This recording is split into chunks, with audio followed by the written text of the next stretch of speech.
Well, Jerry Killen and myself, as head of our respective organisations, meet on a regular basis, and we decided that it would be a good idea that at least once a year, maybe, our organisations would jointly run an event. And given the events that were taking place, the major events that were taking place in Northern Ireland this year, we thought it would be an excellent opportunity to have this as, if you like, the first of these joint conferences. And indeed, I believe this is the first joint EPS BCI organised conference in the British Isles, and we think that that is something that has a lot of potential for development in the future, and we're very, very pleased that Northern Ireland has taken the lead in relation to this. Well, David and I met towards the end of last year to discuss how we, as the Emergency Planning Society and BCI Forum in Northern Ireland, could come together at events to share ideas and information. And we agreed initially that we would invite each of our members to our events.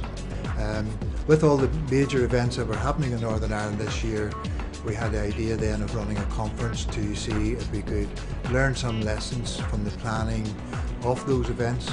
I mean, we had the G8 Summit, we had the World Police and Fire Games, all of which were a tremendous success. We had the City of Culture in Derry and the All Ireland Fly held in Derry. And we thought a lot of really major events in the one year. Really major events, for the first time ever in Northern Ireland. A lot of planning and multi-agency working across both the emergency planning community and the business continuity community. And we felt it was an ideal sort of topic to have a conference on. My take on it was trying to set the scene in the relationship between business continuity, there was overall business continuity management and emergency planning, and this is a first for us really. Whilst we do engage and there is a certain degree of crossover from the point of view of the conference and getting the skill mix we had in the room this morning, it was pioneering. So we generally work very closely together, but this is the first time we've come together in a conference format. Catherine, now tell me, where do you work? I work for BT and the Civil Resilience team in BT. And tell us a little bit about what you were saying here at the conference today. I'm sharing what BT Civil Resilience is, trying to hopefully educate people on how BT supports society, especially during times of planning for and responding to incidents and emergencies. Great. And how important is it to be meeting with other people here and exchanging ideas? It's really good. I think it helps BT kind of fulfil its role of trying to ensure that it supports society. It helps us share our knowledge and our capability, which is something that I think we need to do more of. And obviously working with all the different agencies across the G8 has been a really good experience.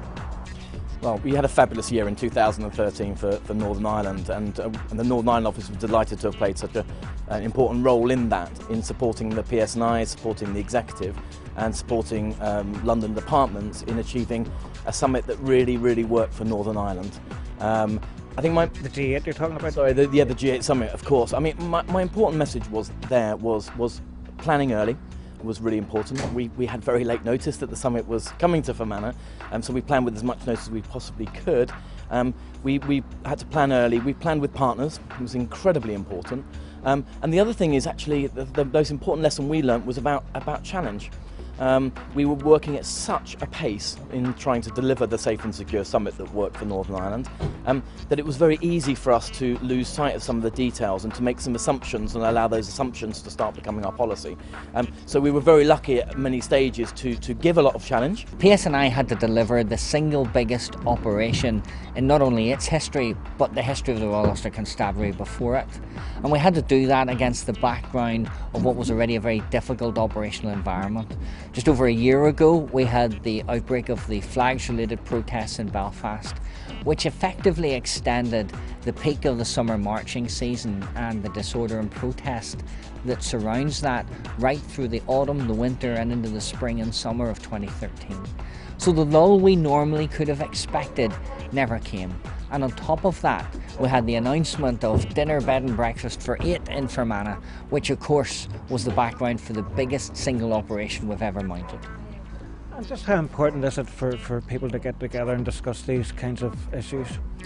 Well, now that we're in the aftermath of all that and we're still learning the lessons from it, one of the key features of the entire planning was the importance of partnerships. Well, I was the tactical or silver commander for the G8 2013 summit in County Fermanagh.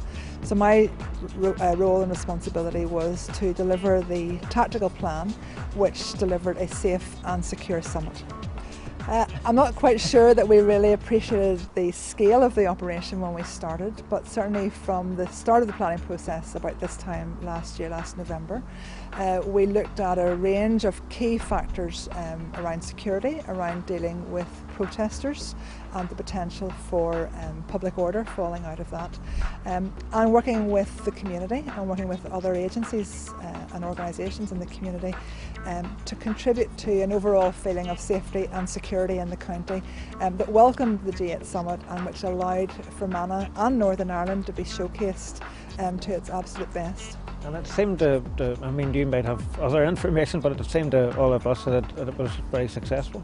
It was incredibly successful. It has been dubbed the most peaceful G8 summit in the history of summits, and I'm delighted that that was the outcome. I think that was a combination of hard work by a range of partner agencies, not just the police service, but and a welcoming atmosphere by the local community to the delegations, to the media that came with them, to the protesters who came and who were allowed to present their campaigns and their issues in a very peaceful and lawful way, and say all of which contributed to a very peaceful, a very safe summit.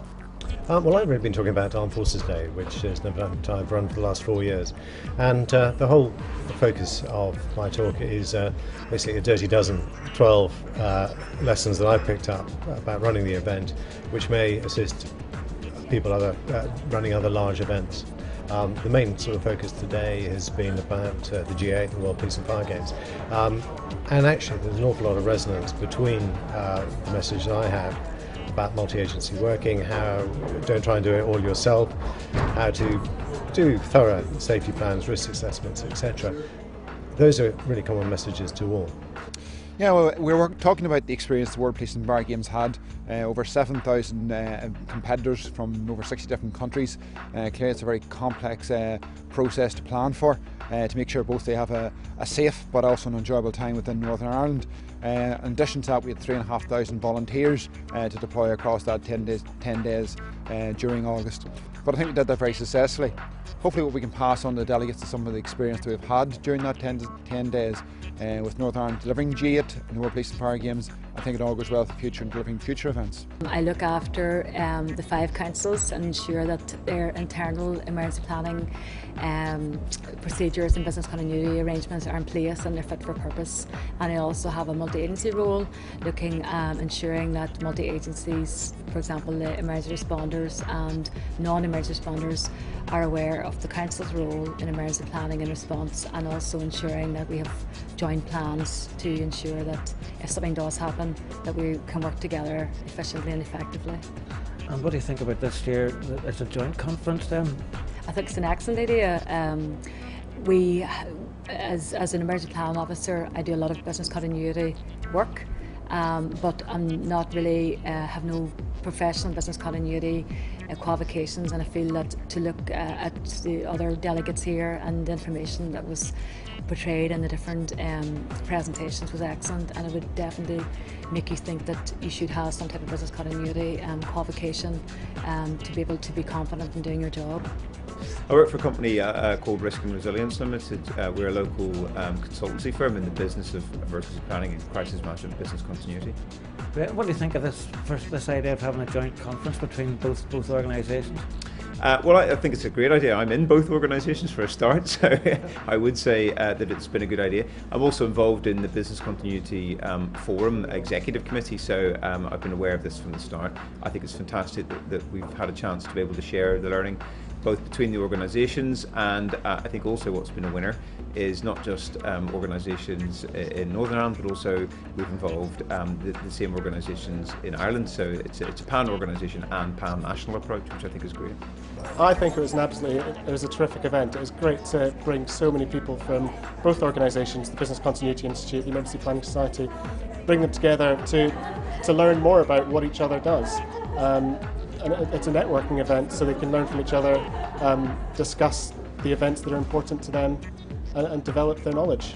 And of course, are you taking away something that, well, a lot of things that you didn't know today, before today? Well, I discovered how busy Northern Ireland was in the last year. There's certainly a lot of things for them to manage, but it's interesting just to see how much goes on behind the scenes that you just don't notice. When you see an event going on in the news, you don't see all the planning that goes on behind that. But yeah, listening to a lot of those speeches today, presentations today, you just see how much work people are doing just to make sure that it goes absolutely perfectly. And it's not just a case of making sure that things don't go wrong, it's making sure that it's business as usual for everyone else, so people's lives aren't disrupted. I think events like this are extremely useful. Across the resilience field, to have two professional groups such as the Emergency Planning Society and the Business Continuity Institute working together is fantastic, and I think that that's the way that we'll be going more in the future. Like-minded organisations working together to find solutions to the problems that we're being faced with. Yeah, I mean, it's so important to hear what other people have, how they deal with certain situations. Yes, it certainly is, because across my career I've worked across emergency planning and business continuity for the last 17 years. So I can understand both sides, but a lot of people out there don't understand the parallel between the two disciplines, and it is in fact two sides of the same coin. You know, the emergency planning is outward facing, looking at the multi-agency plans and procedures in place, working to react. The business continuity side is underpinning what you do internally to ensure that you can respond, and without both of them working together we wouldn't be able to get anywhere.